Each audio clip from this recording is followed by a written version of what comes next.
Okay, welcome back. So hopefully you had an opportunity to see some positions, find some positions, set up some searches, and now we're going to take a look at a particular posting and take a look at what information you're going to find there. Now, when I talked about looking at the GS level before, I wanted to also mention there are pay and grade levels that are different than GS. There's one called WS, and they just have different descriptions of levels of duties. I also wanted to point out that on that other page here, when I said that it's not just based on your pay, which GS level you are, but it's also based on, like what typical duties you might have. I don't mean the actual job, the specific duties of that particular position. Those you will find in the posting itself, like we're going to see right here. Looks like they don't want to show me that one. We'll take a look at another one. So what the GS description is going to give you is very generic type duties, like whether you'd be supervising anyone or what kind of levels of responsibility, like if you're having any responsibility for budget or something like that. Wow, it looks like USA Jobs might not want to be cooperating with me right now. Let's see if I can load it up, reload it.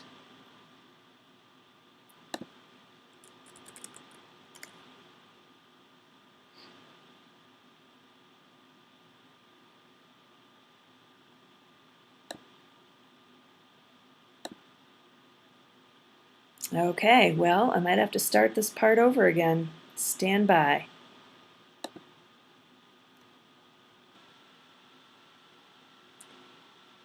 All right, welcome back once again. USA Jobs seems to be back up and running, so let's continue with this.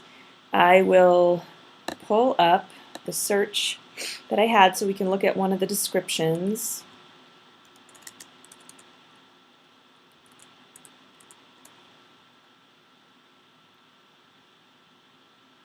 And I was favoring this one here. So let's see if it'll let us see it this time. All right.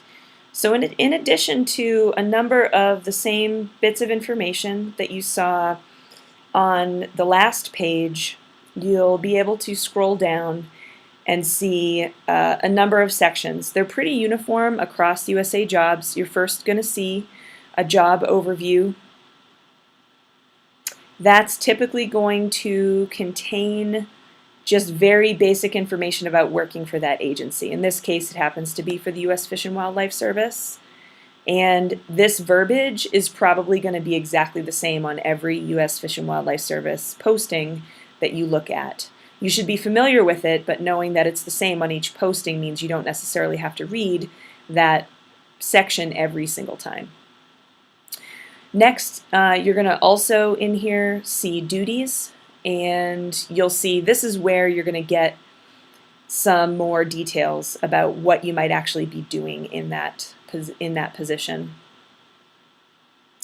Travel required, relocation authorized. The relocation authorized is sometimes they will relocate you, essentially pay for, moving you. But typically in temporary positions, summer seasonal positions, that's not the case. Job requirements. You want to review this information,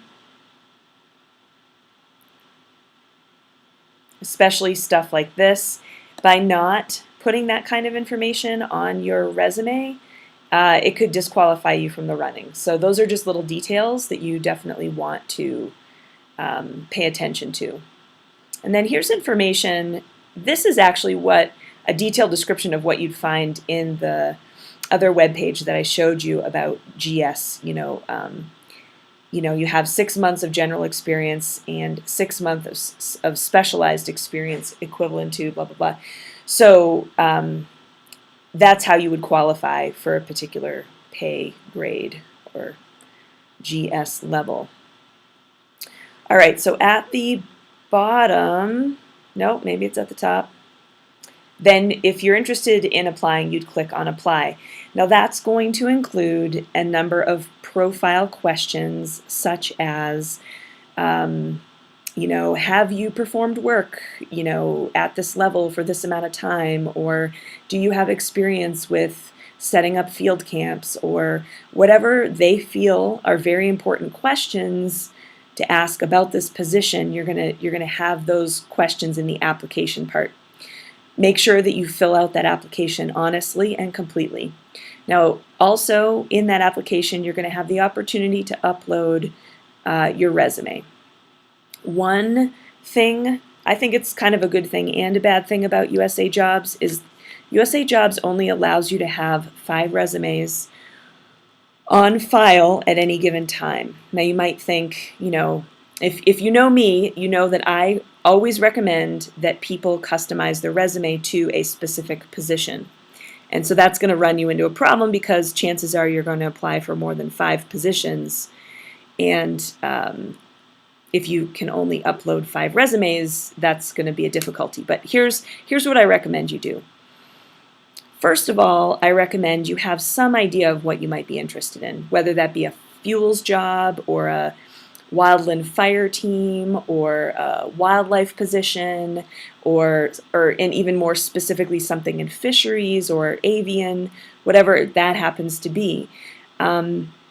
Chances are you're not going to be interested in more than 5 different types of positions. Say you're interested in a wildland firefighting position and also a riparian habitat position and maybe also a range land management position.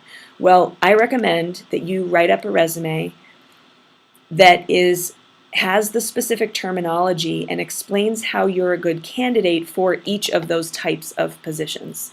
You can do that up to 5 times. So that's going to be your best bet when it comes to working within the constraints of USA Jobs. You might take a look at stuff like this. Sometimes on a page that shows required documents, it will tell you about what kind of transcripts, see copy of transcripts, or a list of college courses, that kind of thing. So when you go through the application process, you might be asked for that information as well. When comparing applying to a federal position to applying to a private or a nonprofit position, it's just a little more, it's maybe a lot more detailed amount of information. In a private or nonprofit situation, you're oftentimes going to have a single-page resume with a cover letter, and maybe for a nonprofit it would be more than a 1-page resume, but you're going to just leave it to the most pertinent information necessary to show that you're a good fit for the position. But with a federal resume, the average length of a student or a new grad's federal resume is 5 to 8 pages. For a seasoned professional, it can be as many as 20 pages. So, and don't worry, it's not a matter of them, you have to write a much longer term paper or something. It's actually just has to do with the level of detail that they require you to submit. So if you take away, if one of the things you take away today is that they're going to be asking you when you apply for a federal position for a lot more information, you'll realize that when you're ready to go and apply in USA Jobs, you may need additional time to gather together those bits of information. Great, so that is applying for a position in a nutshell on USA Jobs. Now, I did mention having an idea of what you might be interested in, and for that, I want to show you a resource that could be helpful.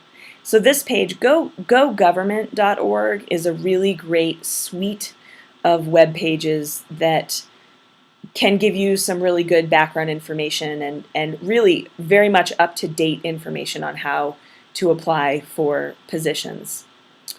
Then we also have, let's see if I can get to the page.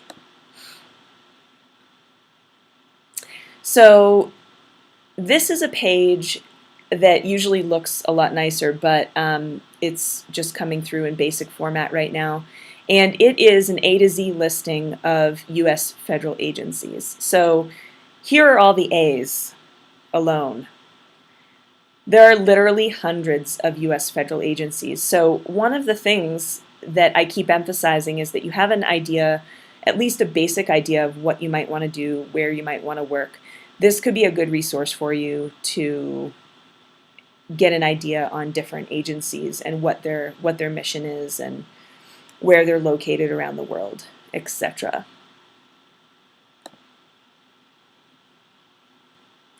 Another thing that I should point out is this page, and this page is meant specifically for students and new grads, so it has advice for your demographic, and it also has information on a really important program for you to consider, and that's the Pathways program. As you're searching through USA Jobs, you may want to add the word Pathways to your search criteria. Some of you, I'm sure, already know, but for the sake of those who don't, the Pathways program is a program that was set up by the federal government to help students and new grads get their foot in the door, because they understand, they recognize that it's fairly challenging to break into a federal government career path. They have two different versions of the Pathways program. One is an internship program whereby if you're still a student and you're working on finishing your degree, you can apply for positions that are Pathways, they call it Pathways eligible, and part of the Pathways internship program. These positions could be potentially anything, and if you get that position, it's kind of a sweet deal, because the intent is that at the end of that internship that you do, you have a way to convert to a full-time employee. So you could be a Pathways intern for a couple of summers, and then when you graduate, the agency has the ability to kind of fast-track your application and turn that into a full-time position. So these Pathways positions are definitely something you want to check out and focus on if you can. The Recent Graduates program is similar, except for it's for people who have already graduated, and up to people who have graduated no more than 2 years prior. So up to 2 years after you graduate, you have the eligibility to apply for Recent Graduates Pathways position, and that helps you, gives you kind of hiring preference in some ways, and helps you get your foot in the door in a federal agency. So those are definitely some things to keep your eye on. And finally, I wanted to show you an unrelated website, and it is the Student Conservation Association. If you are finding that through this process of applying to federal positions that you simply don't have the experience yet to be able to apply to those positions and get those summer jobs, doing a position with the SCA is a great way to build up your experience to then maybe next summer be eligible to get a federal position. The SCA is a nonprofit organization. I believe they do have an application fee, but they are able to place you for interviews across the country, oftentimes with federal, state, or local governments, doing very much the same things that you might be doing for a federal agency. I did the SCA when I was in college. Summer after my freshman year, I did bighorn sheep surveys in south central Wyoming with the Bureau of Land Management.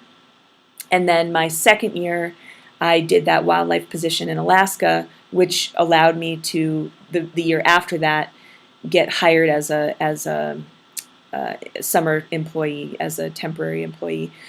Now, the thing with the SCA is that you're essentially a volunteer. They do usually pay for your travel and for a living stipend, so you'd have to be financially able to swing that. But it really is a great way to get your foot in the door if you have little to or no experience.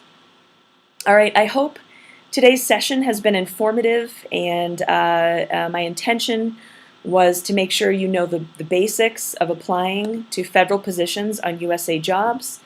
I look forward to our second session where we will go into more depth and talk more about how exactly to get how exactly you can get your resume and your application on USA Jobs noticed in a positive way. So in addition, remember, let's circle back all the way back to the beginning and talk about the fact that this would be in addition to reaching out to professionals in locations that you want to work at.